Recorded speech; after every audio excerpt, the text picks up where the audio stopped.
A tax freight train is bearing down on your retirement. To protect yourself, you'll have to harness the power of zero.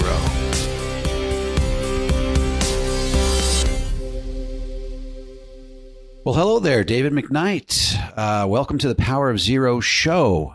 I'm glad to be your host. I'm glad you're with us. I'm glad you're taking time out of your busy schedule to learn more about the Power of Zero worldview. I am the best-selling author of The Power of Zero, Look Before You Lerp, and The Volatility Shield. And you can find out more about me at davidmcknight.com. Last week, we did a case study in which we talked about a fairly typical Power of Zero type case study that did not involve a pension. The landscape changes a little bit when you do have a pension. So what we're going to do today is we're going to take a case study that involves a pension to see how not only it contrasts with the typical non-pension approach, but also so that you can see that if you do have a pension, the types of opportunities that are going to be available to you, given where tax rates are headed, given the best case scenario that you'll likely experience in terms of tax rates is probably while you're working. So let's distill this into a single sort of financial profile here. Let's say that you got two 60-year-olds. They both want to retire in 5 years. They've got $500,000 of cumulative dollars in their IRAs and 401ks. Doesn't really matter which one for me. They're over age 60, so they can access both. Let's say they've got the spouse, one of the spouses has a pension of $5,000 per month. Okay, so that's our case. Two 6-year-olds, let's say they're currently in the 22% tax bracket. Let's say they're line 10, which is their taxable income on their tax return. Let's say that's $100,000. So that puts them in 22% tax bracket. So here's the opportunity here. If you have a $5,000 pension, that is construed as provisional income, right? That's the income the IRS keeps track of to determine if they're going to tax your Social Security. Well, because your pension is provisional income and it shoots you over the provisional income thresholds. So in retirement, these two individuals, this married couple, are looking at a scenario where the $5,000 per month pension, which is $60,000 per year, and 85% of their Social Security, well, let's say that's, or up to 85% of their Social Security is taxable as well. So that might be $25,000 or $30,000.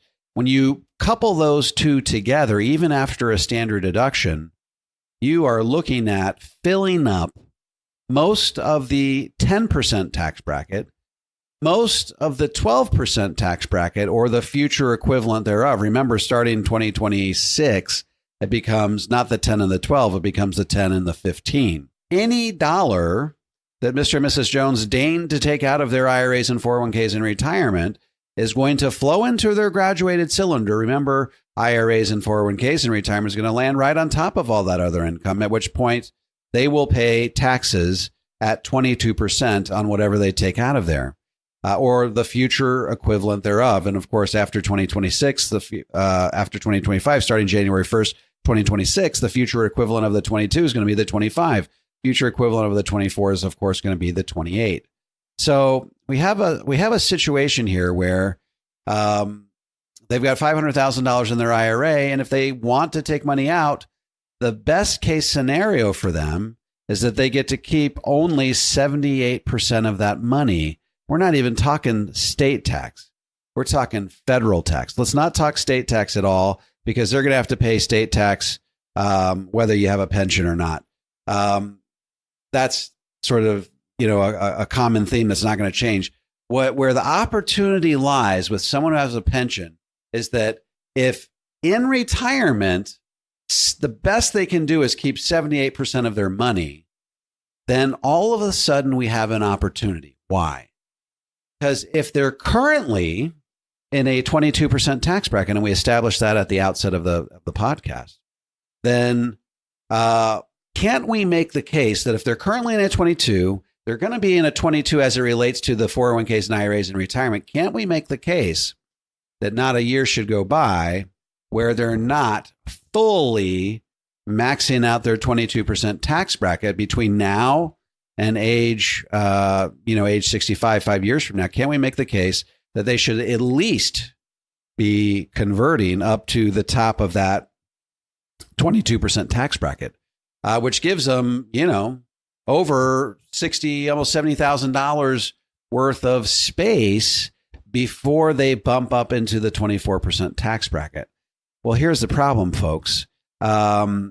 We really want to drain those IRAs and 401ks by the time they reach retirement. We want all that money coming out tax-free. Remember, we worry about the things we can control. We don't worry about the things that we can't control. We can't control the fact that their pension, their Social Security can be taxable. We can control the rate at which they get taxed on all these other assets. So we've established the case that not a year should go by where they're not maxing out their 22% tax bracket. Well, guess what?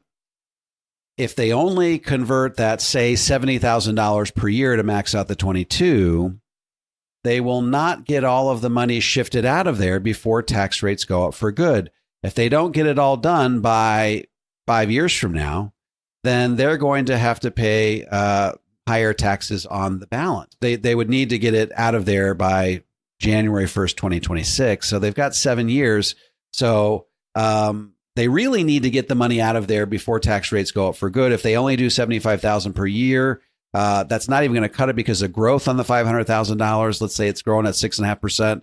That's $30,000 plus that it's growing. So only converting up to the top of the 22 is not really going to get the job done. So the question is, what's the next tax bracket? Well, the next tax bracket, of course, is the 24%. And for only 2% more, we get an extra $150,000 of conversion space. Why would they not want to take advantage of all that, of all of the 24% tax bracket? It's only 2% more, but they can protect, they can insulate from the impact of higher taxes an extra $150,000 per year between now and when they retire. But ultimately, they want to get all the heavy lifting done before tax rates go up for good January 1st, 2026. So the question becomes, would you be willing to pay an extra 2%? Even if you paid that extra 2%, you would still be lower than the 25% tax bracket that the 22 is eventually going to become starting January 1st, 2026. So when you have a pension, here's the real distinction. If you are already in a 22% tax bracket, and there's a good case that you are, I would say that, gosh, at least 2/3 to 3/4 of the people we see on a daily basis are either in the 22 or 24. If you have a pension, it's all provisional income. It's likely to cause your Social Security to be taxed, which will fill up the first and second tax bracket. That's the 10 and the 12. So you can really make the case that if you find yourself in that situation, that really not a year should go by where you're not maxing out the 22% tax bracket and probably maxing out the 24 as well.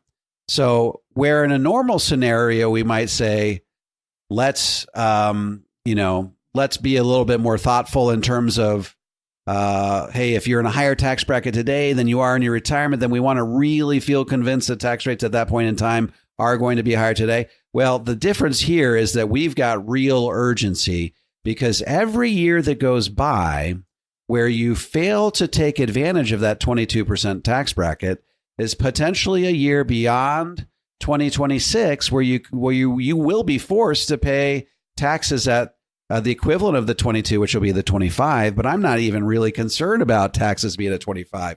What I'm concerned about is what happens when we start to have a sovereign debt crisis, when countries like China and Saudi Arabia and Japan don't want to loan us any more money because they're afraid we won't be able to pay the money back. And then, of course, we can't print money to get our way out of our Social Security and Medicare crisis because Social Security and Medicare are pinned and pegged to inflation. And as inflation goes up, as we print more dollars, then the cost of those programs increases commensurately.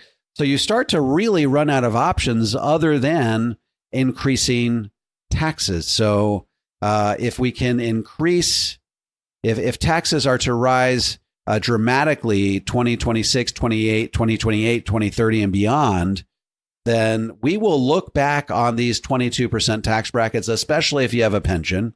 And by the way, if you have, I'm saying you have a pension, this could be rental income. It could be farm income. It could be any sort of residual income that is taxable to you on your tax return that feels like a pension. Okay. It all gets taxed the same way. Now, if you have rental or farm income, there may be some amortization that comes into play. But the point is, whatever ends up showing on your tax return is going to be counted as provisional income. It's going to cause a portion of your Social Security, either 50 up to 85% of your Social Security, to be taxable. And you will look back, literally, you'll look back on the 22% tax bracket and say, why in the world were we dragging our feet? Why in the world did we not take advantage of those tax rates? They were good deals of historic proportions. So the bottom line, the message I have to those of you who have pensions, or for those of you financial advisors who have clients that have pensions, is to simply take a look at what their tax bracket is today. Take a look at what the best case scenario is going to be once their pension and the taxable portion of their Social Security fills up those first two tax brackets. What's the tax rate going to be on all of those 401k and IRA dollars when they attempt to take those dollars out of those accounts? And I think what you'll find is that when you recognize that 22 is better than 25, 24 is better than 28, then you'll see that really not a year should go by where you're not taking advantage of these historically low tax rates. By the way, could do a whole nother podcast on this, but your tax rates are going to double no matter what when you have a spouse that dies. Remember, the tax brackets get cut in half when you have a spouse that dies. In other words, it only takes half as much money to get to the top of the 10% tax bracket. It only takes half as much money to get to the top of the 12%. Same with the 22, same with the 24. It's not until you get to those upper tax brackets where it really starts to equalize a little bit. But in those lower tax brackets, really, the married couple version of these tax brackets is basically double. So if you become a single, then all of a sudden the cost of unlocking those dollars from those highly taxable accounts literally doubles. And even if for some reason, somehow, some way, taxes in our country did not double, your taxes personally will double once you have a spouse dies. I know it really feels like kicking you while you're down. It doesn't seem fair at all, but that's how the tax system works. So recognize that not everybody dies at the same time. Couples don't always die at the same time. And by the way, if you're saying to yourself, I'll just live off my pension and my Social Security, leave everything in my IRA. Well, guess what? There's legislation happening right now in Congress where they're looking to eliminate the ability to spread out the reception of IRAs to the next generation.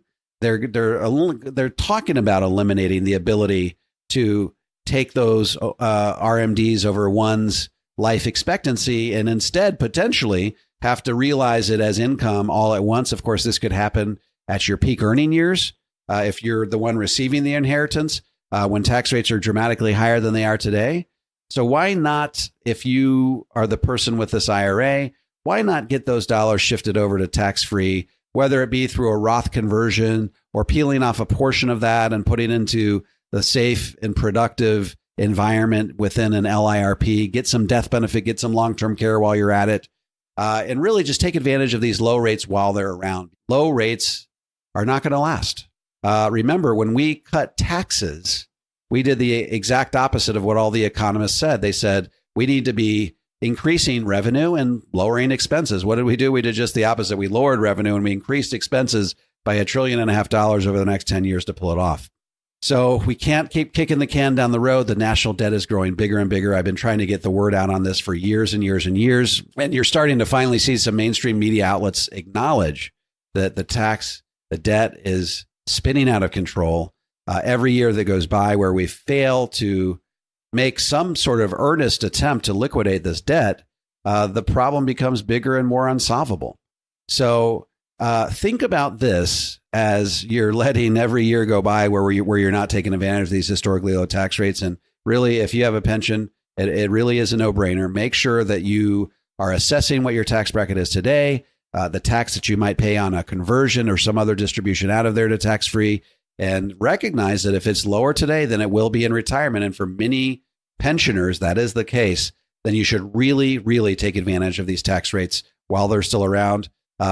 Remember, the highest marginal tax bracket in 1960 was 89%. The poorest among us at that point were paying 23, 24%.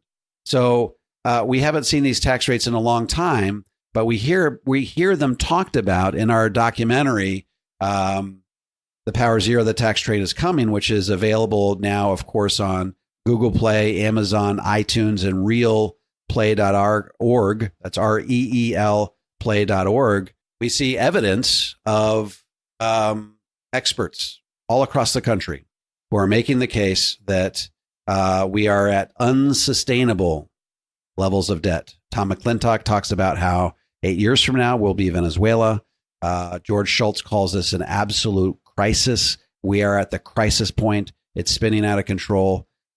Make sure that you are taking stock of where we are as a country, fiscally and otherwise, and make sure you're taking advantage. You got to either pay taxes now, or you got to pay them later. If you weighing all the evidence, decide that tax rates for you down the road are going to be dramatically higher than they are today, figure out what tax bracket you're comfortable with, convert up to the top of that 22% tax bracket. Remember, my second favorite tax bracket beyond zero is the 24% tax bracket. Not a year should go by where you're not maxing out that 24 if you have that much money in your tax deferred bucket.